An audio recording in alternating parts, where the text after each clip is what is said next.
MG news, জনগণের power house.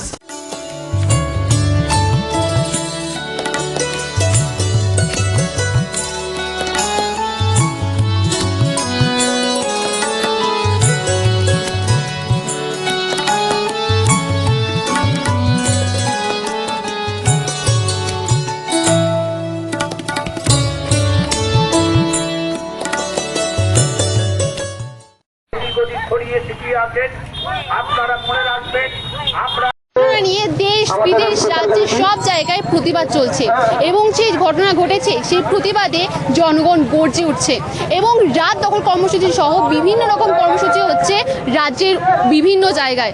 এবং আজ হচ্ছে রাত দখল কর্মসূচির দ্বিতীয় পর্ব এবং এই দ্বিতীয় পর্বে বিভিন্ন জায়গায় রাত দখল হচ্ছে এবং সেরকমই কুমড়ো কাশীপুরে দক্ষিণ বাংলা কে ইনস্টিটিউশনে এই রাত দখল কর্মসূচি হচ্ছে। চলুন শুনে নিই প্রতিবাদীরা কি বলছে। এখান থেকে খারো থেকে কুমড়ো পর্যন্ত যাব। কালকে তো সোমবার শুনানি রয়েছে সুপ্রিম কোর্টে, তো কি আশা রাখছেন সুপ্রিম কোর্টে? আমরা চাইছি যে দোষীদের কঠোরতম শাস্তি হোক, কঠোর থেকে কঠোরতম শাস্তি হোক এবং এটা দেখে আর যারা আছে তাদের মনে ভীতি, এই মা বোনেদের উপর অত্যাচার, এই অত্যাচারের বিরুদ্ধে এমন সাজা বা সিদ্ধান্ত হবে যাতে আনুষঙ্গিক যারা আছে তারা দেখে আতঙ্কে উঠবে। এত তো প্রতিবাদ হচ্ছে, বিভিন্ন জায়গায় প্রতিবাদ হচ্ছে, দেশ বিদেশ বিভিন্ন জায়গায় প্রতিবাদ হচ্ছে, তাও কি মেয়েদের নিরাপত্তা বাড়ছে?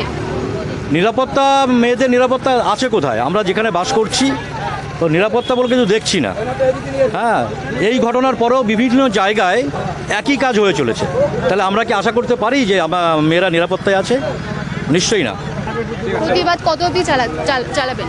যত সময় সাজা না হবে তত সময় আমরা প্রতিবাদ চালিয়ে যাব। আপনার নাম? আমার নাম ভোলা কাঞ্জিলাল। আমাদের অভয়া জাস্টিস পাবে। এত প্রতিবাদ হচ্ছে, আমরা সবাই প্রতিবাদ করছি, তো আদৌ কি মেয়েদের নিরাপত্তা বাড়ছে?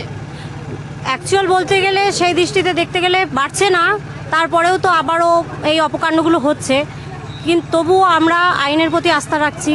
কতদিন জাস্টিস পাবে, যতদিন না সঠিক বিচার পাই ততদিন পর্যন্ত আমাদের এই লড়াই চলতে থাকবে। আপনার নাম? আমার নাম টুম্পা বিশ্বাস। কারা রইল ভূকপাত ভেঙে ফেলে করজল পাটে রক্ত জমার শিকল পূজার পাশান দেবী। ওরে তরু নিশান বাজা তোর প্রলয় ভীষণ ধ্বংস নিশান রূপ তাচিরে তাচিরে দি। কারা রইল ভূকপাত, কারা রইল ভূকপাত, কারা রইল ভূকপাত।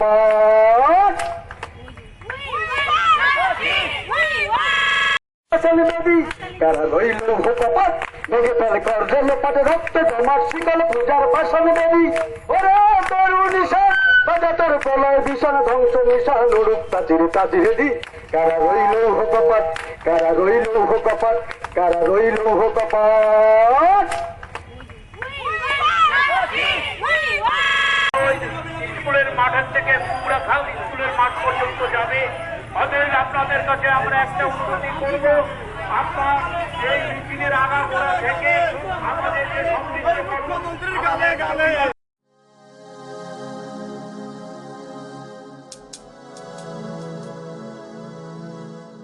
আরজিকর কাণ্ডের প্রতিবাদে দেশ বিদেশে বিভিন্ন জায়গায় প্রতিবাদ তুলছে জনগণ এবং আজ হচ্ছে দ্বিতীয় দফার রাত দখল কর্মসূচি এবং আজ আমরা এসেছি কল্যাণগড় বিদ্যা মন্দিরের সামনে এবং এই মিছিলটি আয়োজন করছেন কল্যাণগড়ের বিদ্যা মন্দিরের প্রাক্তনীরা। তো চলুন জেনে নিই তাদের কি বক্তব্য।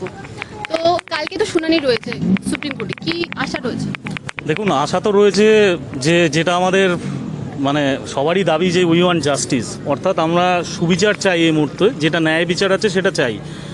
এটা খুব অদ্ভুত লাগছে আমাদের ভাবতে যে একটা সুবিচারের জন্য এতদিন ধরে এত মানুষকে, সারা রাজ্যের মানুষকে, রাজ্যবাসীকে এবং পুরো দেশবাসীকে এতদিন অপেক্ষা করতে হচ্ছে একটা সুবিচারের আশায়। আর সবথেকে বড় কথা বলতে যে দেখুন, ধর্ষণের যে ঘটনাটা ঘটেছে এবং তার পরবর্তী যে ঘটনাগুলো ঘটে যাচ্ছে, এই সমস্ত ঘটনা ধর্ষণের তার প্রমাণ লোটপাট করার যে চেষ্টা, এগুলো মধ্যযুগীয় বর্বরতাকেও হার মানায়। এই পুরো যে ওভারঅল ব্যাপারটা আছে, তো আজকে যে এখানে মিছিলের ডাকটা, এটা কল্যাণগড় বিদ্যা মন্দিরের যারা প্রাক্তনী আছে তাদের পক্ষ থেকেই এই ডাকটা দেওয়া হয়েছে। আপনার নাম? অরিন্দম দে। ধন্যবাদ।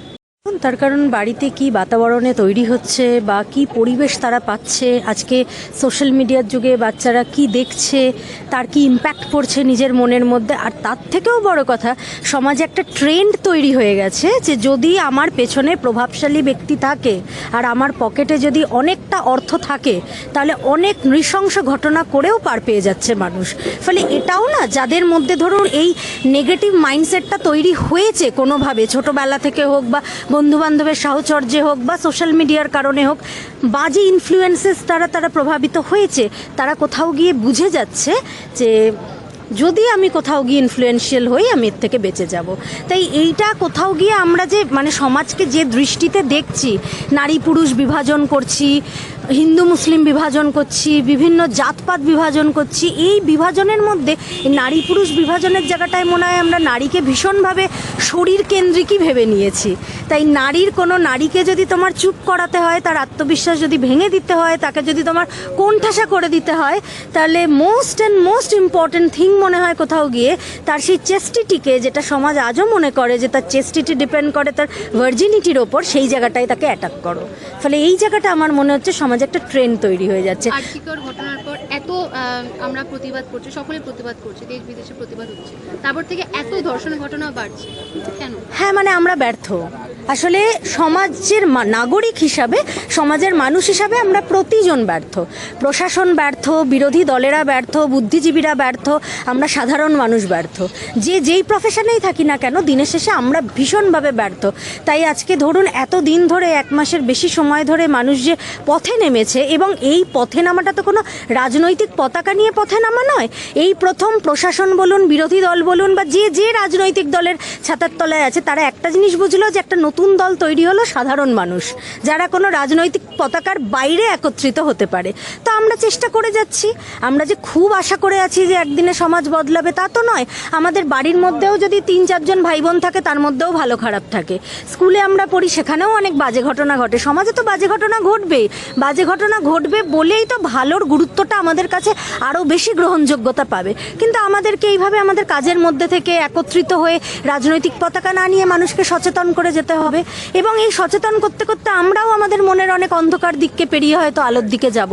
এটা তো একদম ব্যর্থতা যে এতদিন ধরে চলছে, তার মধ্যে 7 বছরের শিশু বাদ যাচ্ছে না।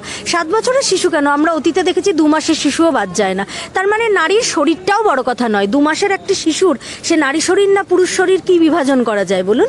কিন্তু আমাদের কোথাও গিয়ে সেই মানসিক বিকৃতি এমন জায়গায় চলে গেছে, মানে পুরো সামাজিক স্তরে, যে ব্যর্থতাটা আমাদের সকলের, প্রতিজনের, আমাদের সকলকেই দায় নিতে হবে এবং সকলকে আমাদের এইভাবেই একসাথে মাঠে নেমে লড়াই চালিয়ে যেতে হবে।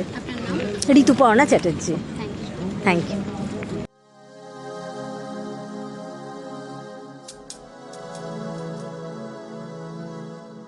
তৃতীয় দফার রাত দখল কর্মসূচি, এবং এই রাত দখল কর্মসূচি কলকাতা, বাংলার দেশের বিভিন্ন জায়গায় হচ্ছে, এবং এই রাত দখল কর্মসূচি হাবড়া স্টেশনে হচ্ছে।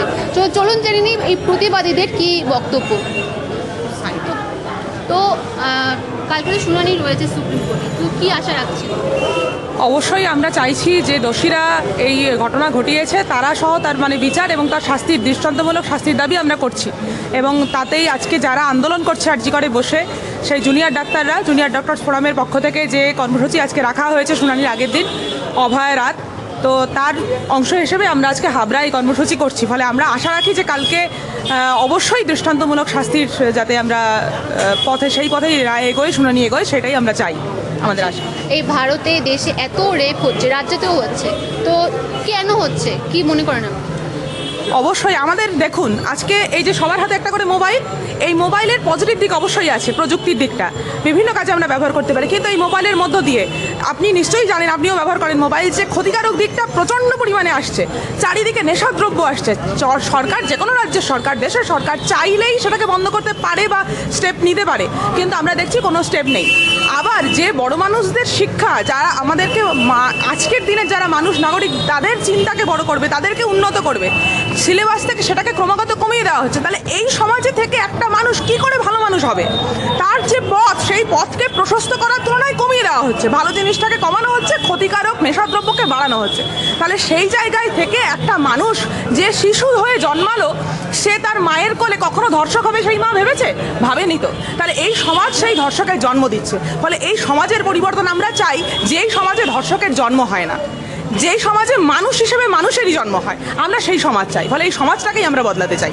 তাহলে কি বলা যেতে পারে যে শাসক আর প্রশাসন ধর্ষকদের বাঁচাতে এবং নারী নিরাপত্তা দিতে ব্যর্থ? অবশ্যই। শুধু ব্যর্থ এইখানে বললে শেষ হবে না সেন্টেন্সটা।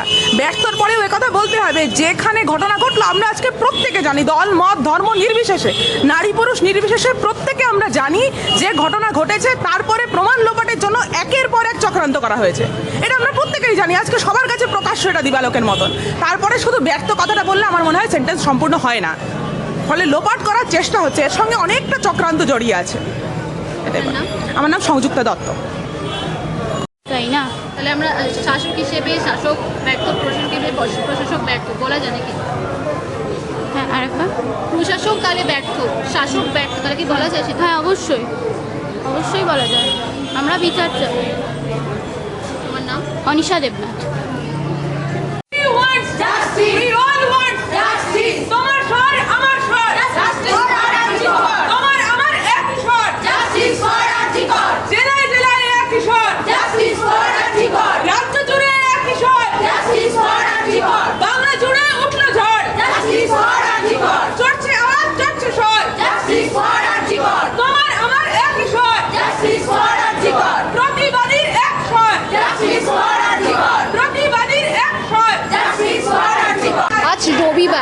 আজ রবিবার নয়, তৃতীয় দফার রাত দখল কর্মসূচি। এবং এই রাত দখল কর্মসূচি শুধু হাবড়া সিনেমায় নয়, কলকাতার বিভিন্ন জায়গায় হচ্ছে। কলকাতা বলা ভুল, বাংলার বিভিন্ন জায়গায় হচ্ছে। এবং আমরা এবং অসংখ্য কিছু ছবি, কিছু আন্দোলনের, কিছু মিছিলের ছবি আমরা আপনাদের দেখালাম এমডি নিউজের পর্দায়। ক্যামেরায় অনুষ্কা রায়, সুমিতা পালের রিপোর্ট, এমডি নিউজ হাবড়া।